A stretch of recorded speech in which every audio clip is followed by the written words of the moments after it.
Built in Soviet Gothic style, this museum pays homage to Gori's most famous son. The museum opened in 1957, just 5 years after Stalin's death. At this stage, Georgia was still under the control of Soviet Russia.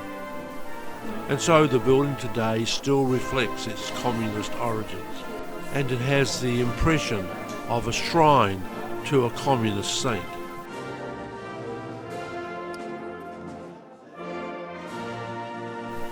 The museum does not permit photography, but nevertheless, we took a record of our visit, hoping all the time not to be noticed. The museum is mostly displays of old photographs, paintings and newspaper clippings, some cabinets and displays of memorabilia. Everything is designed to show the Soviet leader in the best possible light. So the visit to the museum provides us with the opportunity to see Soviet propaganda as it was in the 1950s. It presents history as the Communist Party would like you to see it, and believe it. There is nothing about the millions who died through massacres and famine during Stalin's time. There is a small room in the basement, recently added, to cover the gulags, but it is easy to miss this.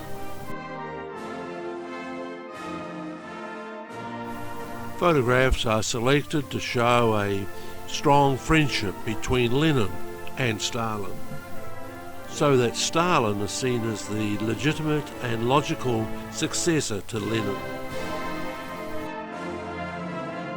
And then there are the pictures of Stalin with the people and loved by the people. Stalin as the father figure.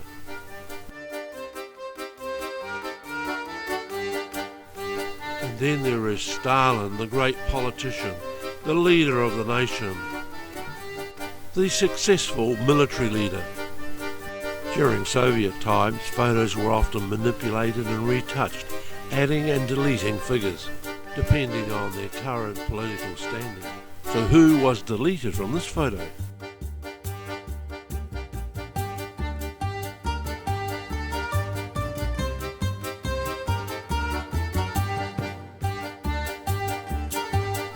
This gallery displays many of the items presented to Stalin by Soviet officials and national leaders.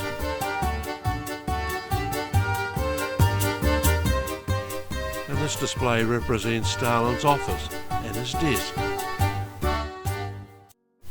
There is his chess set and his suitcase.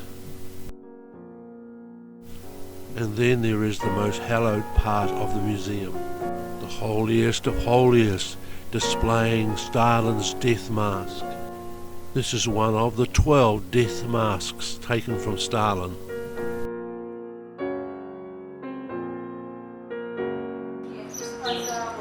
In a separate pavilion outside the museum is the actual house where Stalin was born in 1878.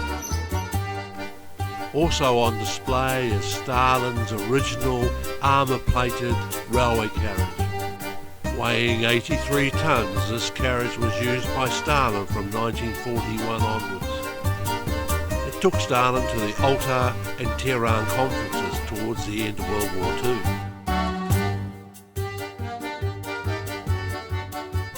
It was quite luxurious by communist standards, and it even had its own bathroom with a bath.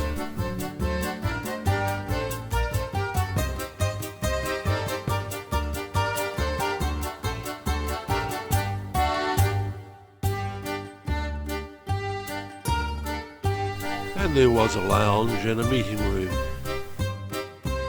Stalin died in 1953, and for anyone taken up with the cult of Stalin, there are souvenirs in the museum shop which you can take away with you as a memory of your visit.